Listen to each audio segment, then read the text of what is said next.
Hello tout le monde, j'espère que vous allez bien. Aujourd'hui, on va parler de mes origines. Ben oui, on va parler de l'Albanie. On va connaître mieux ces petits pays que je pense pas mal de gens ne connaissent pas. Et en compagnie toujours de ma petite Yuki, elle vient, elle part de temps en temps dans les vidéos. Avant de commencer la vidéo, n'hésitez pas vraiment à vous abonner, à liker la vidéo et à laisser des commentaires avec des nouvelles idées parce que je suis en plein challenge. Je vais faire une vidéo par jour pendant tout le mois de décembre jusqu'à Nouvel An. Donc j'aimerais vraiment que vous me donniez des suggestions pour faire de nouvelles vidéos. Tous les pays du monde appellent l'Albanie Albanie. Que ce soit en anglais Albania, que ce soit en italien Albania. Tout c'est al. Si tu vas en Albanie, nous on s'appelle tous Shqiptar. Ça provient de Shqiponia qui ça veut dire aigle. C'est par rapport au drapeau où il y a une aigle avec deux têtes. Alors, où se situe l'Albanie? Je vais vous laisser une petite photo comme ça vous allez voir direct. L'Albanie, elle est habitée par 3 millions de personnes. Il est tout petit, il est grand autant que la Bretagne. Le 28 novembre 1912, l'Albanie elle est devenue indépendante. Le 28 novembre 1912, l'Albanie elle a eu sa indépendance. Seulement qu'on parle d'Albanie juste un tiers de ce qui c'était l'Albanie avant. La plupart des villes, donc le 2/3 des villes qu'ils étaient avant, ils étaient partagés par la Monténégro, par la Macédoine, le Kosovo et la Grèce. Donc du coup, on n'a pas vraiment l'Albanie qui était avant. On a une Albanie beaucoup plus réduite. La langue albanaise a un alphabet de 36 lettres et aussi c'est une des 10 langues les plus difficiles au monde. Imaginez-vous que la langue albanaise, elle est vraiment très ancienne. Plus ancienne que la langue grecque et le latin. Si vous allez... Aujourd'hui, si vous allez en Albanie, par contre, vous allez trouver pas mal de gens qui parlent italien, anglais et turc. Pour quelle raison? Parce que la plupart des gens, ils regardent beaucoup la télé. Il y a pas mal de séries qui sont sous-titrées, donc du coup, on est obligé d'apprendre la langue à fur et à mesure qu'on regarde une série. On ajoute aussi qu'une sur 3 Albanais connaît et parle parfaitement l'italien. C'est pour ça aussi qu'aujourd'hui, si vous allez en Albanie, vous n'avez pas de difficultés à communiquer. Si vous allez en Albanie, vous allez découvrir qu'il y a une monnaie qui appartient complètement à l'Albanie. C'est la monnaie lek. Par contre, si vous allez avec du euro, il n'y a pas de souci. Pour parler de la population albanaise, combien on est? On est 3 millions d'Albanais. Il y a pas mal d'Albanais aussi dans toutes les confines. Et aussi les Kosovo. Les Kosovo, on peut dire qu'ils parlent 100% albanais. C'est vraiment des Albanais quoi. Et il y a 1,2 million Albanais juste en Grèce. Par contre, si on compte toute la population albanaise, donc on est déjà à 15 millions d'Albanais dans tout le monde. Si on analyse les drapeaux albanais, on découvre que c'est une des drapeaux les plus anciens du monde, c'est le 5e. Les Albanais, ils sont très fiers. Ils sont tellement fiers de leur drapeau que 83% des tatouages, il est avec les signes de leur drapeau. Et s'il n'y a pas un drapeau tatoué, c'est sûr, il va avoir un petit collier avec le petit drapeau en or. Et aussi, si vous allez faire des petites balades, n'importe quelle soit la ville en Albanie, vous allez voir que dans toutes les maisons, il y a tout le temps le drapeau albanais. Si vous allez n'importe où, la fierté de ce drapeau, vous allez la voir partout, mais vraiment partout. Juste pour que vous le sachiez, en 2017, l'Albanie, elle a eu pas mal de touristes. On parle de 8 millions de touristes juste en Albanie. Imaginez vraiment que l'Albanie commence à être une des maîtres touristiques les plus cherchées. Pour première chose, parce qu'on y mange bien, ce n'est pas cher et il y a la fête partout, on s'amuse bien, que ce soit pendant l'été ou que ce soit pendant l'hiver.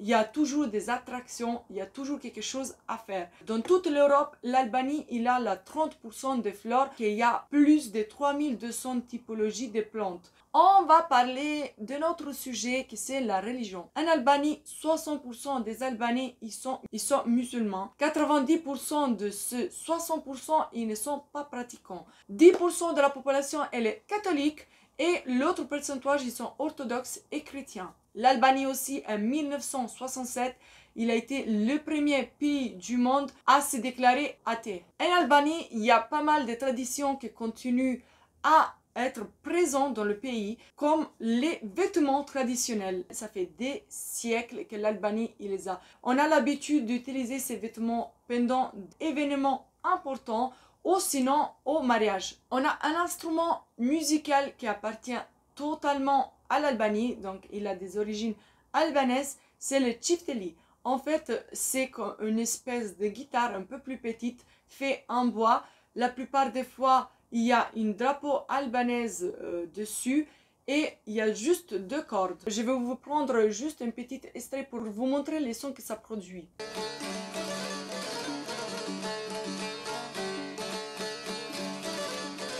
Par contre, si on veut identifier l'Albanie avec un instrument musical, c'est les clarinettes.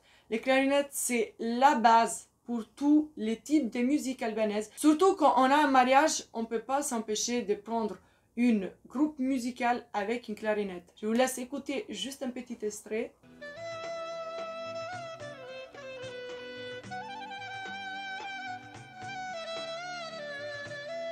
Une autre information qui peut-être, je pense que les filles y vont beaucoup aimer, c'est qu'en Albanie, un mariage il dure 4 jours et que aussi la femme, il a son mariage à elle et l'homme son mariage à lui. Si ça vous intéresse de savoir beaucoup plus sur les mariages et comment on les fait en Albanie, laissez-moi ça dans les commentaires et je vais vous expliquer ça au mieux parce que c'est très sympa. On reste quand même un pays avec un point fort qui c'est l'agriculture. Franchement, vous allez en Albanie, tout sent le vrai. Vous prenez une tomate, ça sent la tomate. Vous prenez un concombre, ça sent le concombre. Il y a pas mal de gens aussi qui font les fromages frais. Aussi, si vous allez en Albanie, n'hésitez pas vraiment à essayer les rakis. Les rakis, c'est la boisson alcoolique. La plupart des rakis, ils sont faits maison. Moi, je me rappelle aussi quand j'étais petite que j'allais écraser les raisins. Par contre, faites vraiment très attention parce que le volume d'alcool, c'est très haut. Une chose que vous allez voir direct quand vous allez en Albanie, c'est qu'il y a que des Mercedes, que ce soit des belles Mercedes, que ce soit des nouvelles, des anciennes, que ce soit n'importe quel type et n'importe quel modèle. En Albanie, on a 90% que des Mercedes. Une autre chose que vous allez voir en Albanie, c'est qu'il n'y a pas de McDo. Je ne sais pas si McDo, il sait que ça existe un pays comme l'Albanie. Mais voilà, on n'a pas de McDo, on n'a pas de kebab non plus. On a une autre chose que ça s'appelle souvlaki. Si vous voulez visiter un pays pas cher, sûrement la première que vous devez faire, c'est l'Albanie. Vous avez la plage, vous avez des super belles plages. L'eau, elle est limpide, elle est turquoise, comme être aux Caraïbes. Vous allez à Saranda, vous allez à Valona.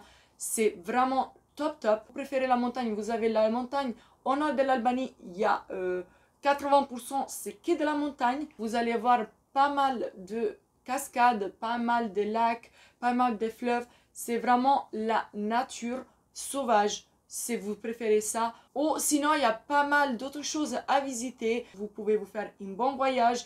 Vous allez sûrement payer moins cher. Et c'est pas loin, c'est à 2 heures de Paris. Les cafés en Albanie, c'est une institution. Franchement, c'est 2 personnes. Tous les types d'affaires que vous voulez discuter, on le fait devant un café. En Albanie, c'est obligé. On conclut juste devant un café. Une autre chose qu'il faut faire très attention en Albanie, c'est les hachements de tête. Par exemple, si vous demandez à quelqu'un, est-ce que tu peux me donner ça? Ils vont faire comme ça. Vous voyez? Et c'est moi, je veux dire non, je fais ça. Par contre, en Albanie, c'est vraiment l'inverse. Basculer sa tête à droite, à gauche, ça veut dire oui. Il va dire comme ça. Et il va dire non. Et une question qui revient énormément, c'est pour quelle raison l'Albanie n'est toujours pas dans l'Union européenne. En 2009, l'Albanie, elle a demandé de faire partie de l'Union européenne et ça a été refusé. Ensuite, ils ont continué à essayer quand même de rentrer. En 2012 aussi, ils ont fait une deuxième demande, mais ça n'a pas été positif. Par contre, en 2014, l'Albanie fait partie des candidats qui pourraient rentrer un jour en Europe. Le problème, c'est qu'il lui manque 12 points. Pour que l'Albanie rentre dans l'Europe, il faut que ces 12 points ils soient respectés. Avec ceci, j'espère que vous avez connu un peu plus mes origines, que vous avez connu un nouveau pays, pourquoi pas, parce que ça fait plaisir. Si vous voulez que j'ai fait une autre vidéo avec un autre pays, n'hésitez pas à me laisser ça dans les commentaires. N'hésitez pas vraiment à vous abonner, c'est vraiment quelque chose qui me fait énormément plaisir. On est arrivé à 150, c'est beaucoup. Maintenant, j'attends les 200. Je sais qu'il faut du travail. Pour vous, ça vous prend 2 secondes et pour moi, ça fait énormément plaisir. Donc, n'hésitez pas à me remercier avec un petit pouce à aussi. Et je vous laisse pour aujourd'hui. On se voit demain. Bye!